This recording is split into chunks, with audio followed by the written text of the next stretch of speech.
Good afternoon. Thank you for coming to help celebrate the 100th birthday of the Kensington Volunteer Fire Department.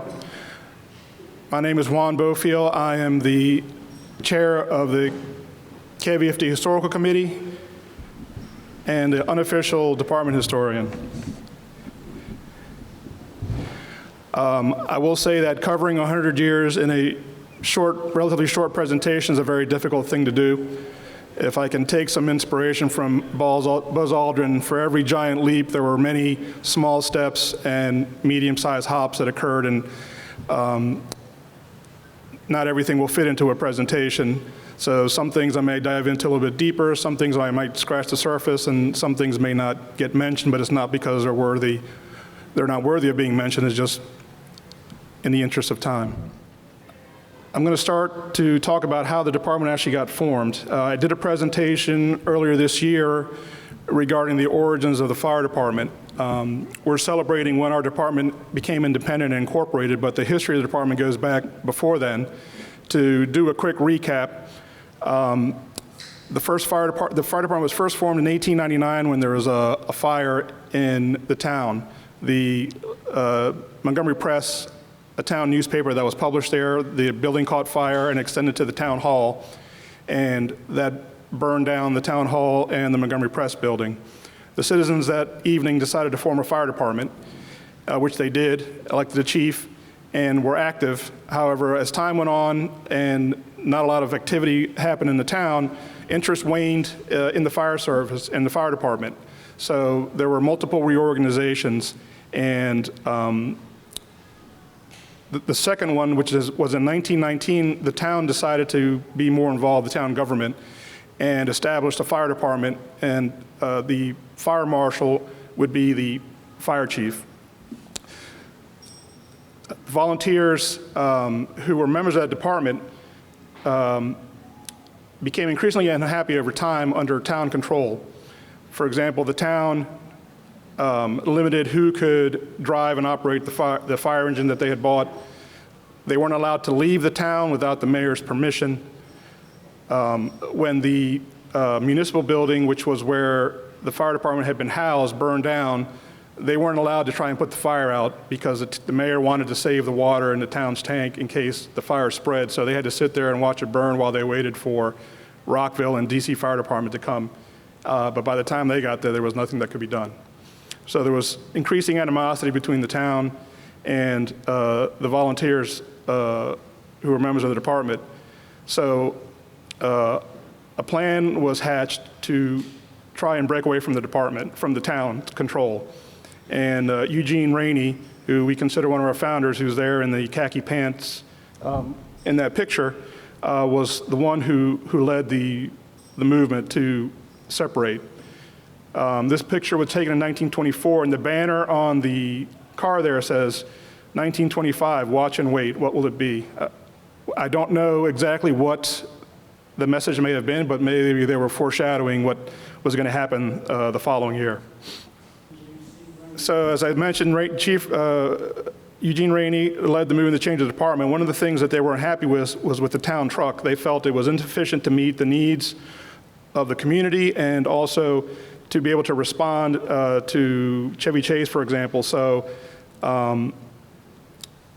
they wanted to replace it.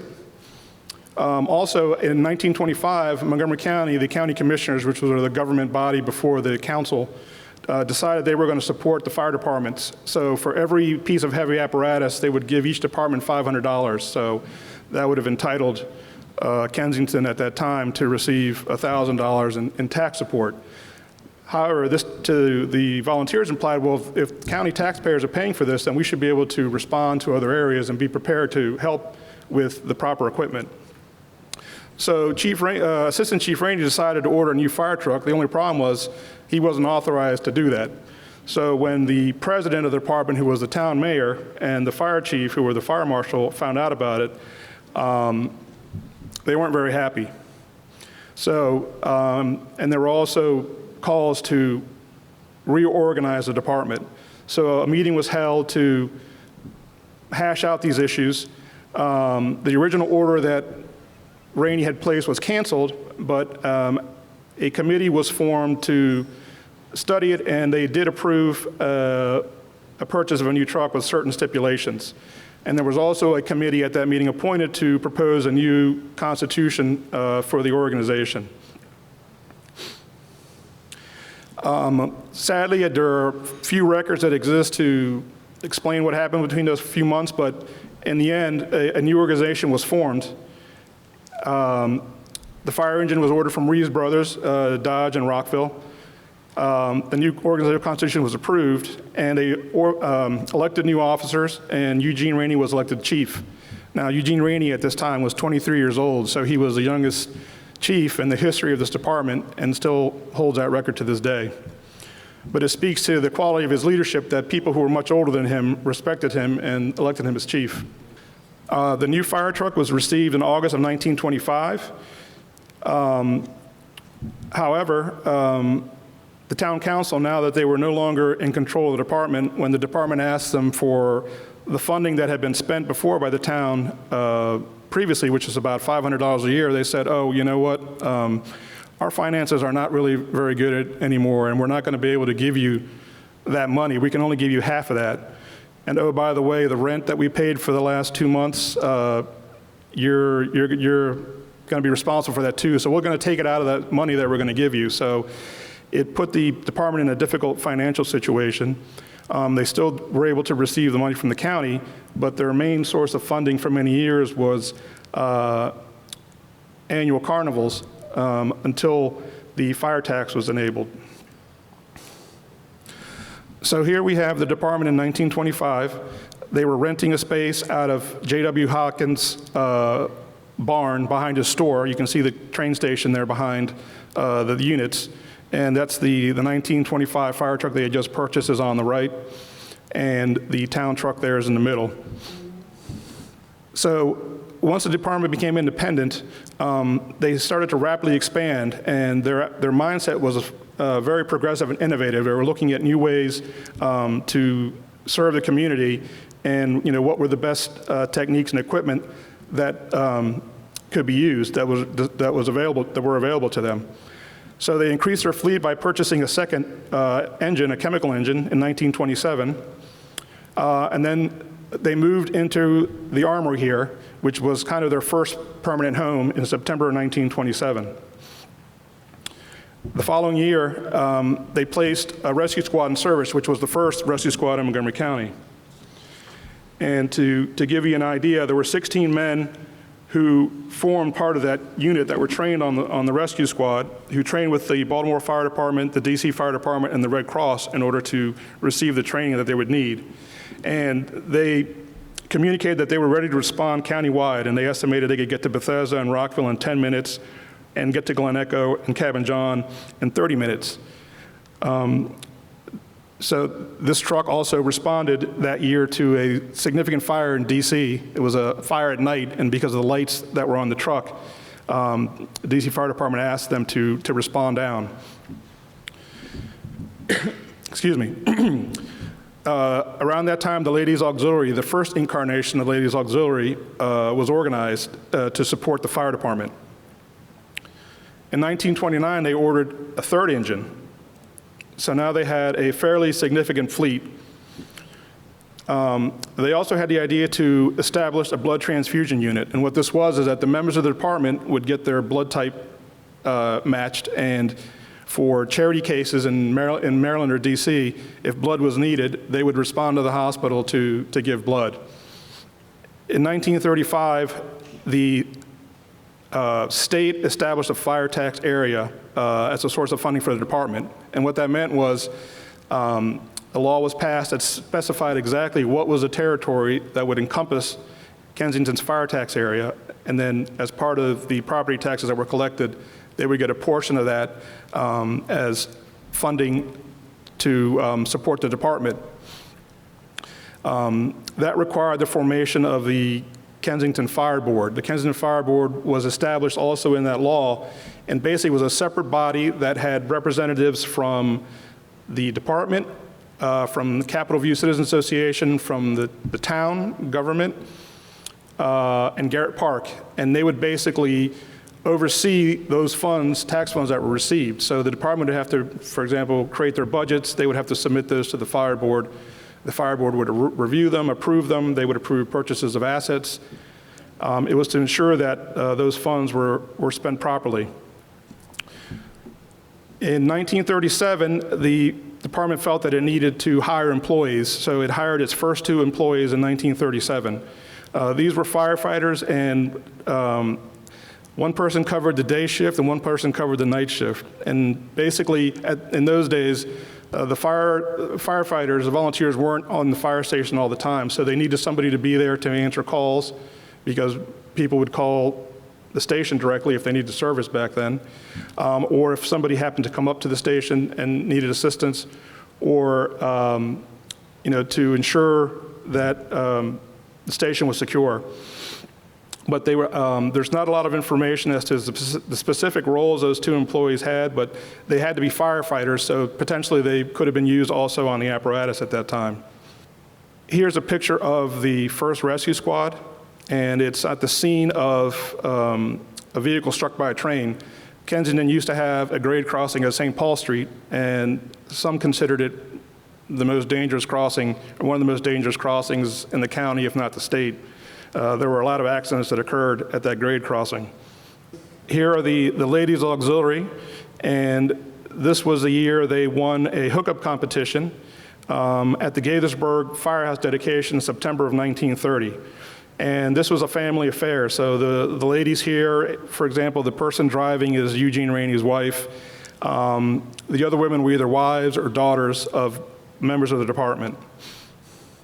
I've included this picture. This is a picture of the Hawkins family, and because family is important in the fire service with different meanings. We talk about the fire department family. We have our brothers and sisters in the fire service, but the volunteer fire service in general, and Kensington in particular, also literally families were involved in the fire department. I believe in our charter members, there's 3 or 4 stubs who are all from the same family. There have been several multi-generational families, and this is one of them. This is the Hawkins family. So Maynard Hawkins Sr., who's the gentleman there, he was one of the first 2 employees of the fire department. He was hired in 1937. Next to him is his wife. She was one of the charter members of the auxiliary when it reforms again later in the 40s. And the 3 boys in front, Harry Hawkins, Maynard Hawkins, and James Hawkins, all 3 of them were members of the fire department. Harry and Maynard were both chiefs of the fire department. Maynard also later would become an employee of the department, and James Hawkins was a fire chief in the Naval District in DC, so a long heritage of fire department service. And of course, Maynard's grandson, Arthur Hawkins is right here, 3rd generation in the fire service. So here we are, our fleet in our home, and you would think, well, everything is great. We've got an auxiliary, we have a fleet of 4 vehicles, we have a home, things couldn't be better. Unfortunately, that was not the case. And that's because the department was essentially tenants in this building that was owned by the Maryland National Guard, and we had little rights. And the space was really very uncomfortable. The only ventilation are those 2 windows that you see to the left. The other 3 sides were all concrete. So it was hot in the warm months because there was no ventilation, and then there was no heat, so it was cold in the winters down there. The retaining wall, which holds, because this is semi-buried, also had problems.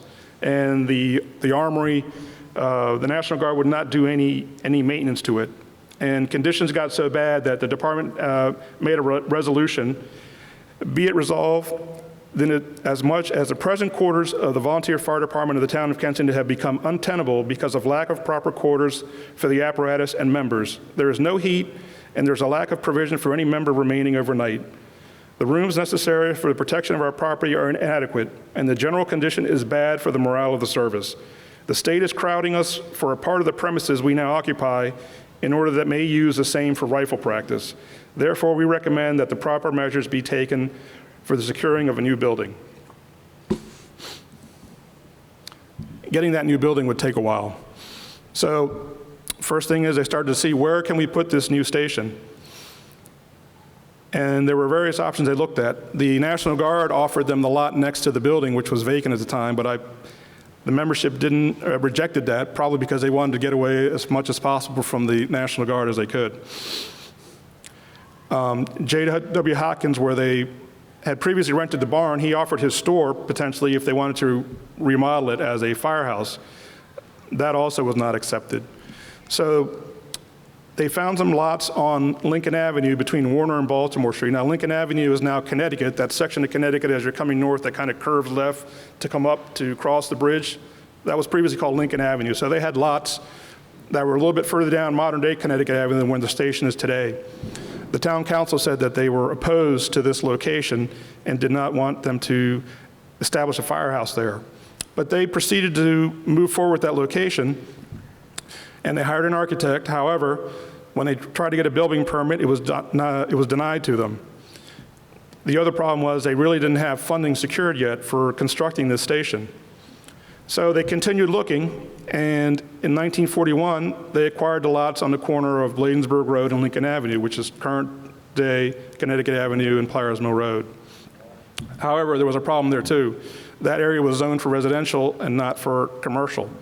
And they tried to get it rezoned, and at the same time, the Carmack family tried to get the lot across the street rezoned for commercial as well, and those permits were denied to them.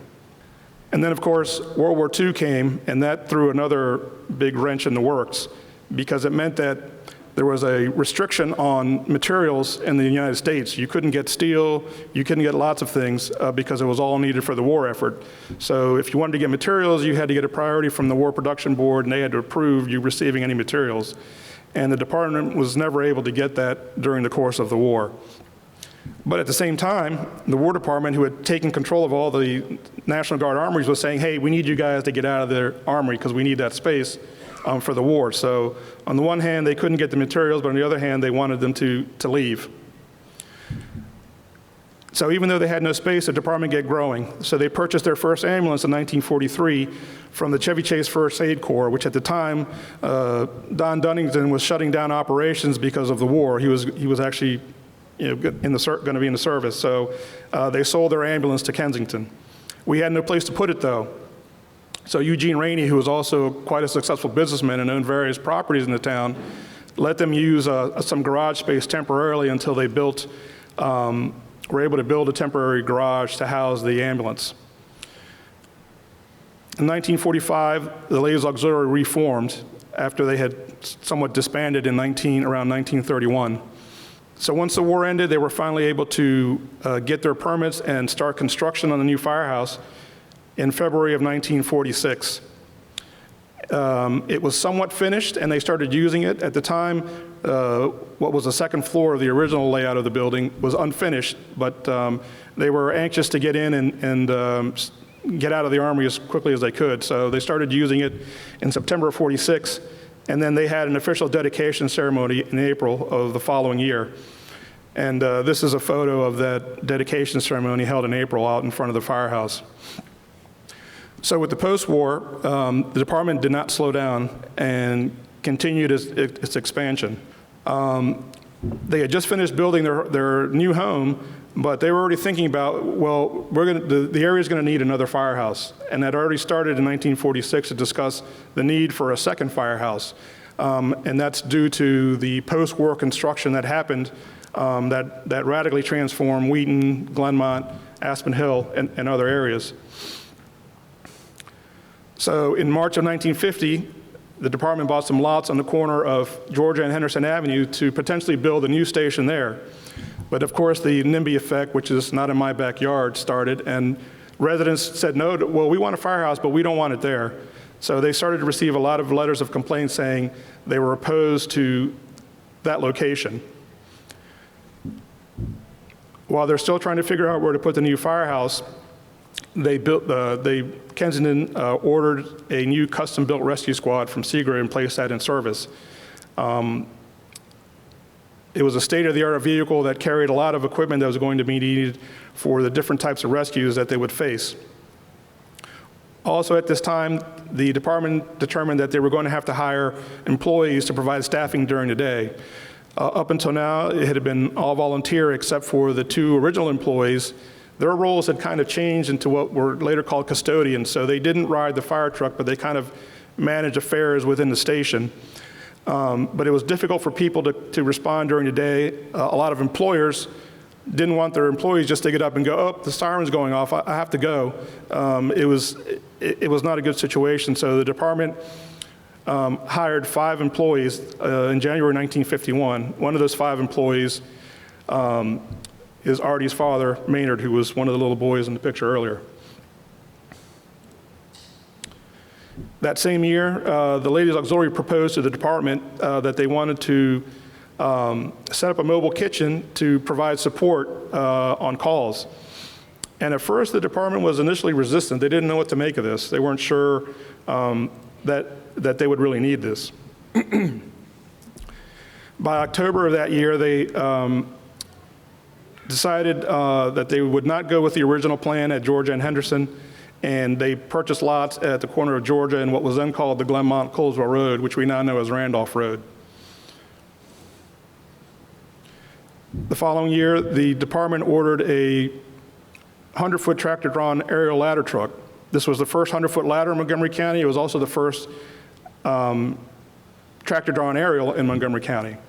So again, they were being innovative and progressive and looking to what, not just the needs of the community today, but what were the needs going to be in the future. And construction of that second station began in the fall of 1952 and was completed in May of the following year.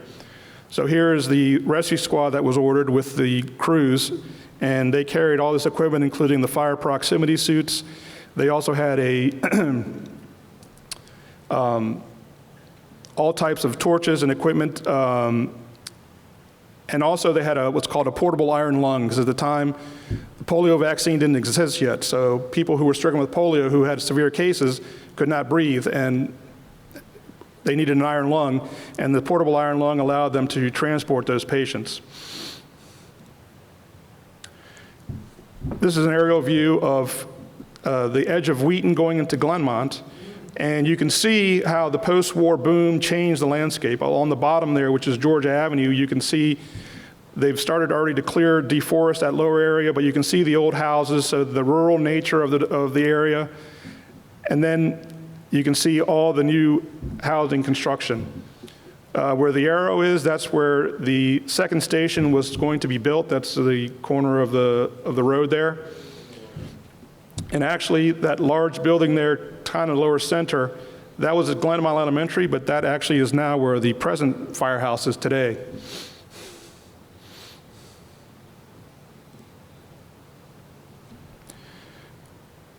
So here's a photo of Chief Harry Hawkins and President Martin Steyer and Treasurer G. Leonard Damude, who was also chair of the building committee, with the architect in May of 1953, kind of reviewing the building, which was practically, the lower level was practically complete. The upper level was unfinished still at this point. Oh my goodness. And then here's the ladies' canteen with their canteen unit. And then here is our 1952 ladder truck, which actually still exists somewhere, I think down in Richmond. So the department struggled, even though they continued to grow and expand. It was just so much and so fast that they were struggling to keep up. And in 1955, the Wheaton Woods community, which is the community that's kind of bounded, it's in Station 21's area, it's bounded by Connecticut Avenue and Veres Mill Road in Parkland. At that time, they were serviced by the station in Glenmont, but they wanted a station closer to them, and asked the department if they would build a station. And the department said, we just can't do it at this time because the tax base had to be able to support their operations, because they had to be able to, they needed to fund building a new station, they had to buy equipment, they had to hire more employees, and the community was just not large enough yet for that to happen. So the Wheaton Woods actually decided to take matters in their own hand, and they chartered their own fire department and said, well, we're going to form our own fire department.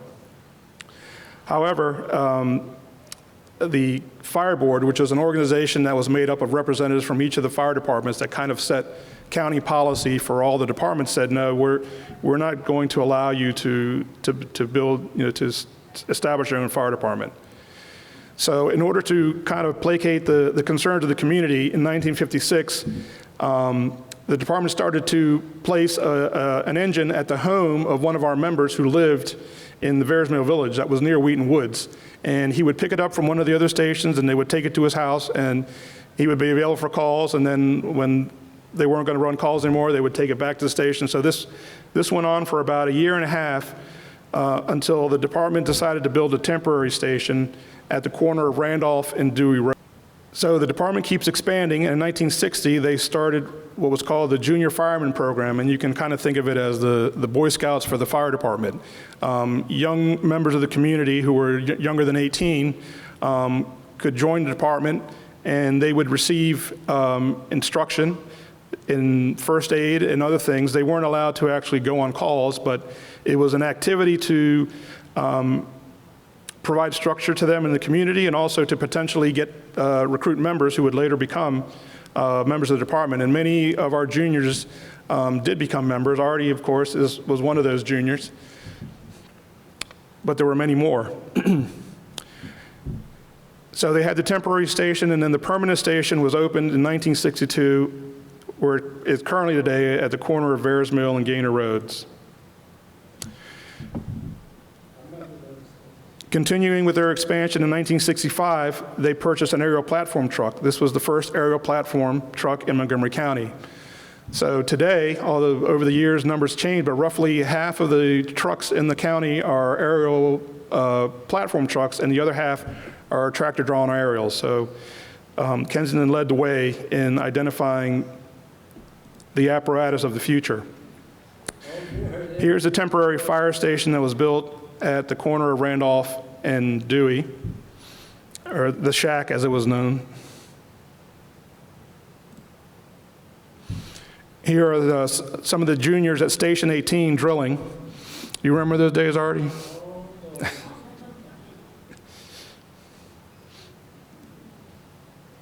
And then here's the permanent station once it was finished.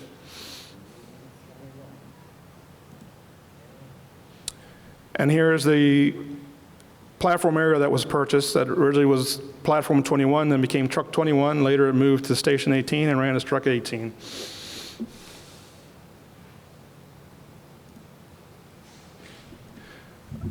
One of the more spectacular fires that we had that were here in the town is the Mizell Lumber Yard fire. Now there's been more than one fire at Mizell Lumber Yard, but this was one in November 1965. That Coca-Cola sign there is the Curtis Brothers service station is to the left of that. They were members of the department as well. Today that's a coffee house. At 3 stations, the department still wasn't finished, and starting in 1959, they started looking at the needs for a 4th station. They looked at various locations. Interesting.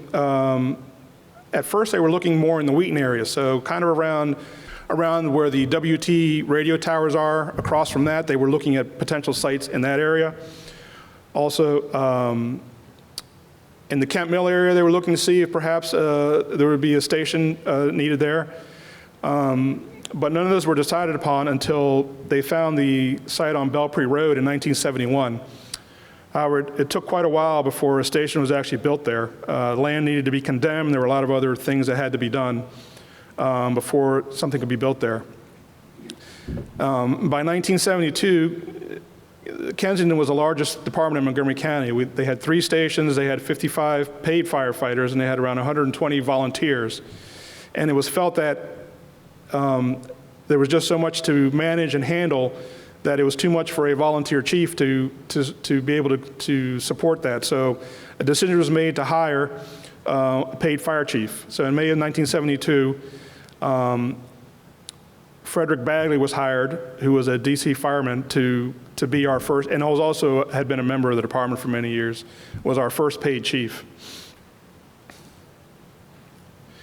A few years later, our original station needed some work. So the first renovation, which also included a significant addition to Station 5, was started in 1974 and finished early in 1975.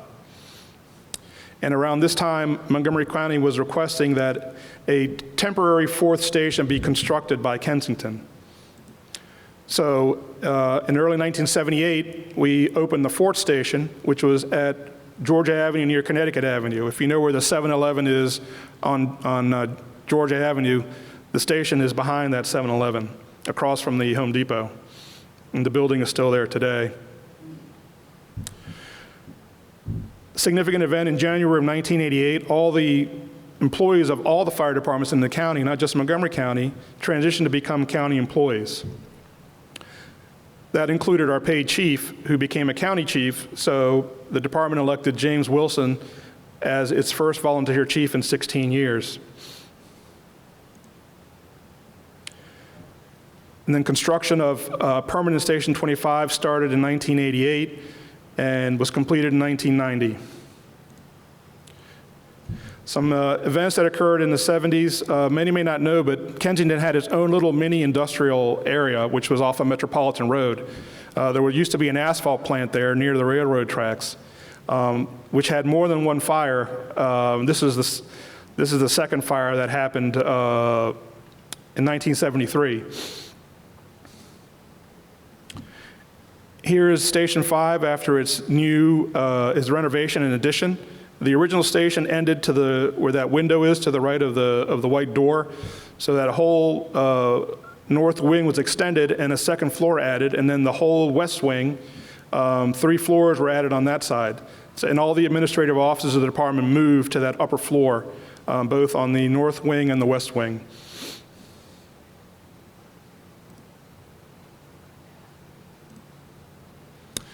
And here is the fourth temporary station that was opened in Aspen Hill.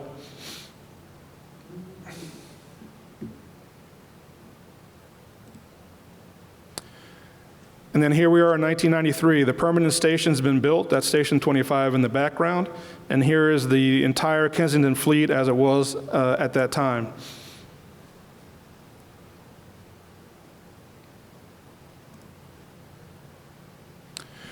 There's just too many events that occurred during these times to try and talk about all of them, but for me, one of the more significant ones was the MARC train crash that occurred in Silver Spring in 1996. KVFD was part of the response to that crash. I believe units from Stations 5, 18, and 21 all responded to that incident. And I think the canteen may have also gone as well. So we ended the century and came into the new century, and it turned out that to be a quite turbulent start. First of all, we started a multi-million-dollar renovation of Station 5. This is now the second renovation, which forced us to move to a temporary structure to house all of our operations, which is the Butler building that faces DuPont Street. On July 1st of 2001, the county cut 24-hour staffing of career personnel at Station 5, which left us just with daytime staffing on Monday through Friday from roughly 7 a.m. to 5 p.m. So the department had to respond and cover for this shortfall in staffing. And this required us basically to reassign all the volunteers from the other stations to come to Station 5 to help fill all those gaps.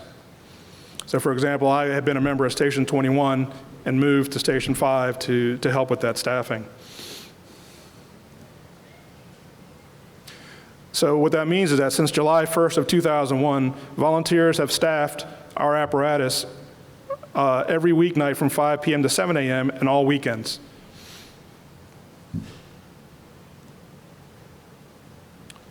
So of course, when one speaks of 2001, one can't ignore the attacks that occurred on 9/11, both in New York City, the Pentagon, and also American Airlines Flight 11. A medic unit staffed by a volunteer medic from Station 21 responded to Arlington County to backfill one of their stations because all of their units were at the Pentagon. The following day, units from Station 5 went to the Pentagon as well as part of a larger Montgomery County response to provide additional staffing and resources on site at the Pentagon.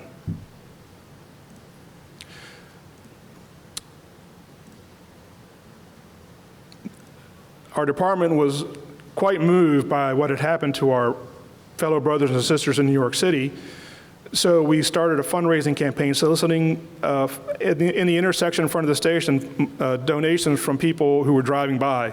And the department was able to collect roughly $29,000 that was sent to the New York Fire and Police Widow and Children's Benefit Fund.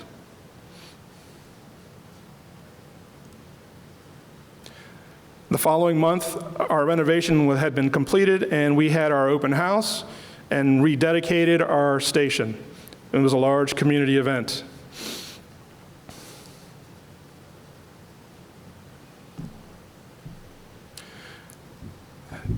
Also in 2001 was the year that the town decided that they were going to cancel Santa at the tree lighting. This became a national news event. We had a motorcycle club that came out of the area all dressed in Santas, and all of these Santas converged on the town hall to protest the fact that Kensington was not going to be able to bring Santa to the tree lighting.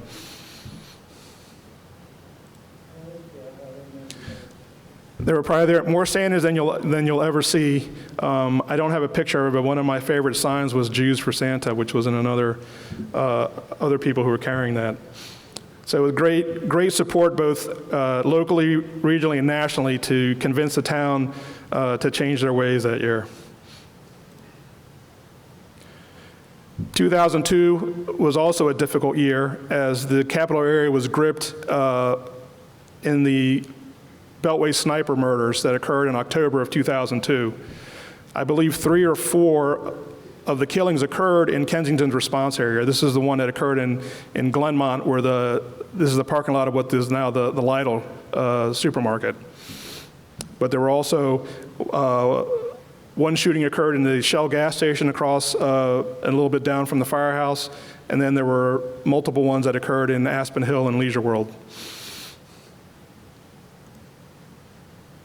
And then, of course, in 2020, the COVID outbreak strained the fire rescue like nothing had ever before. It was uncharted territory. We had to do things in a different way. The firehouses were locked down. If you were not operational and staffing units, you could not even be in the firehouse. The call load was incredible. However, we met the challenge and persevered and became stronger, I believe, as a result.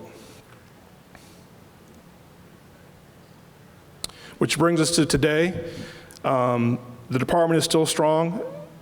It's been 100 years, and we're looking forward to the next 100 years as we continue to serve our community.